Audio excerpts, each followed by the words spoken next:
సరిపోదా శనివారం. యాక్చువల్గా నాకైతే సరిపోయిందబ్బా. ఉప్పు, కారం, పసుపు, మసాలా అన్నీ ఓకే. తోడా ప్యాజ్ ఒక్కటి కమ్ముందనమాట. ఐ మీన్ ఇంకొంచెం బాగా తీసింటే బాగుండేది అంటున్నా. కానీ బయట టాకేమో ఎత్తిపోయింది, ఫ్లాపు, వరస్ట్, బొక్కాబోలు అంటున్నారు.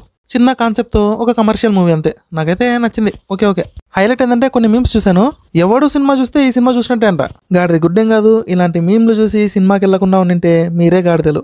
సినిమా అయితే చూడండి, నచ్చుతాదో లేదో సెకండరీ, కానీ ఇలాంటి మీమ్స్ చూసి స్కిప్ చేయకండి. కొంచెమన్నా ఆలోచించి మీమ్లు వేస్తారో లేదో అర్థం కాదు. బొంగులోది రెండింటికి అస్సలు సంబంధమే లేదు. కంప్లీట్ గా రెండు డిఫరెంట్ కాన్సెప్ట్లు. వీళ్ళు ఎలా కంపేర్ చేశారంటే, ఎవడు సినిమాలో రామ్ చరణ్ ఆ ఏరియాలో ఉండే వాళ్ళకి ధైర్యం నింపుతాడు కదా, అది నా బాగా చెప్తాడు కదా, ఇప్పుడన్నా సాయి కుమార్ ని కొట్టండి లేకపోతే విల్లనే మిమ్మల్ని సావ మింగుతాడని చెప్పి ఈ టైప్ లో ఒక మోటివేషన్ స్పీచ్ ఇస్తాడు కదా. ఈ ఒక్క బిట్టే కొంచెం సిమిలర్ గా ఉంటది అంతే. ఈ ఇంత బిట్టును పట్టుకొని ఎవడు పోకిరి అతడు అంటే ఎలా అవ్వదు కదా. Okay okay. ఇప్పుడు వీకెండ్ లోకి వెళ్తే హీరోకి కోపం ఎక్కువ, డైలీ ఎవరినో కానీ కొట్టొస్తుంటాడు. అప్పుడు వాళ్ళ మమ్మీ ఉండి, ఏ don't fight so many days, choose only one day, that day ఫసక్, ఈ విధంగా తన కొడుక్కి మంచిగా చెప్తుంది అనమాట. సో అప్పటి నుంచి మనోడు ఓన్లీ వీకెండ్స్ కొడతాడు. ఇదే ఈ చిన్న కాన్సెప్టే సినిమా అంతా. ఇంట్రొడక్షన్, ఇంటర్వెల్, ఎండింగ్ అంతా బానే ఉంది, కానీ నాని క్యారెక్టర్ తో కంప్లీట్ గా డిసప్పాయింట్ అయ్యాను. Is no special in this movie. సినిమా మొత్తానికి హైలైట్ ఏంటంటే నెగిటివ్ క్యారెక్టర్సే. ఎస్జే సూర్య, అజయ్ ఘోష్, మురళీ శర్మ, వీళ్ళ వల్లనే సినిమా కొంచెం ఎంటర్టైనింగ్ గా అనిపించింది నాకైతే. అదే క్యారెక్టర్స్ అలా ఉన్నాయి, మరి నీట్ గా బాగా రాసుకున్నాడు. ఈవెన్ హీరోయిన్ రోల్ కూడా బానే ఉంది, కానీ నాని రోల్ మాత్రమే బాగాలేదని చెప్పను, కానీ రొటీన్ ఉందబ్బా. ఒక స్పెషాలిటీ అనేది ఏం లేదు. జస్ట్ కొట్టడము, మోటివేషన్ ఇవ్వడము, లవ్ చేయడము, ఇంతేనా హీరో పని?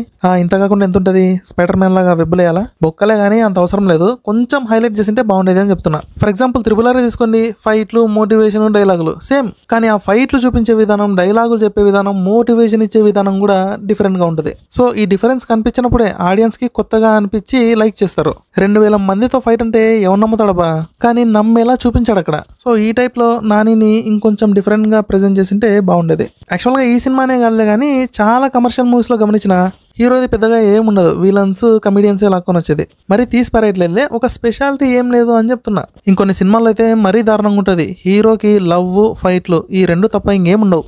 ఇన్ని చెప్తున్నావు, నువ్వే తీయచ్చు కదా సార్ అంటే, నో ప్రాబ్లం, మీరు ప్రొడ్యూస్ చేస్తా అంటే కన్ఫర్మ్ తీస్తా. యాక్చువల్గా సినిమాలో కాట్రాజ్ని, శుభలేఖ సుధాకర్ని ఇంకొంచెం వాడుకుని ఉంటే బాగుండేది. ఎందుకంటే వీళ్ళు కొంచెం పాపులర్ యాక్టర్స్ కదబ్బా. సో కొంచెం సినిమాకి ప్లస్ అయ్యేది. మళ్ళీ హర్షవర్ధన్, సాయి కుమార్ వీళ్ళ క్యారెక్టర్స్ ని బాగా చూపించాడు. ఇంకా సినిమాలో కామెడీ అంటే మురళీ శర్మనే, చాలా బాగుంటది, మంచి ఎంటర్టైనింగ్ క్యారెక్టర్. ఇది ఇలా ఉండాలన్నమాట. పెద్ద యాక్టర్స్ ఉన్నప్పుడు వాళ్ళ రోల్స్ కూడా బాగుండాలి. యాక్చువల్గా ఈయన క్యారెక్టర్ అయితే భలే నచ్చింది. సేమ్ జాతి రత్నాల క్యారెక్టరే, ఒక ఫన్నీ విలన్ అంతే. ఒక రకంగా ప్రియాంక మోహన్ క్యారెక్టర్ కూడా చాలా బాగుంటది, ఒక ఇన్నోసెంట్ కానిస్టేబుల్, అండ్ యాక్టింగ్ కూడా చాలా బాగా చేసింది. ఇప్పుడు highlight of the movie SJ Surya. సినిమా చూస్తున్నంతసేపు మనోడి సీన్లు ఎప్పుడెప్పుడు వస్తాయని వెయిట్ చేస్తూ ఉన్నా. Excellent character designing and acting కూడా కుమ్మవతలు పడేసినాడు. అండ్ ఆ బీజియం కూడా దీనమ్మ మామూలుగా లేదబ్బా. యాక్చువల్గా ఆయనకి మెయిన్ అడ్వాంటేజ్ ఏంటంటే తన వాయిస్, డైలాగ్ డెలివరీ. మనం ఎంజాయ్ ఫీల్ అయ్యేలా చేస్తాడు. నవ్వు, ఏడుపు, ఏదో ఒక ఎమోషన్ అయితే ఈయన వల్ల జనరేట్ అవుతుంది. కానీ నాని క్యారెక్టర్ ఈ విధంగా ఉందా? లేదు. అప్పుడప్పుడు అనిపిస్తుంటది అబ్బా, డైరెక్టర్స్ ఈ విధంగా ఫీల్ అవుతుంటారేమో అని. స్టార్ యాక్టర్ కదా, ఏం చేసినా బాగుంటది అనుకుంటారేమో మరి. సో నా సజెషన్ ఏంటంటే లీడ్ క్యారెక్టర్స్ ని బాగా డిజైన్ చేసుకోవాలబ్బా. జస్ట్ స్టార్ యాక్టర్స్ ని పెట్టడం కాదు, వాళ్ళని కష్టపెట్టండి, అది మెయిన్. మళ్ళీ కింద మీద పడాలా అనుకోకండి, కొత్త వేరియేషన్ ని తీసుకురావడం. ఇంకా ఓవరాల్ గా స్టోరీ పరంగా అయితే నాకు నచ్చింది. ఇదబ్బా మన మూవీ రివ్యూ అండ్ కొంచెం అనాలిసిస్. మీకు ఎలా అనిపించిందో కమెంట్ చేయండి. ఉంటా మరి, టాటా బాబాయ్, have a good day, take care.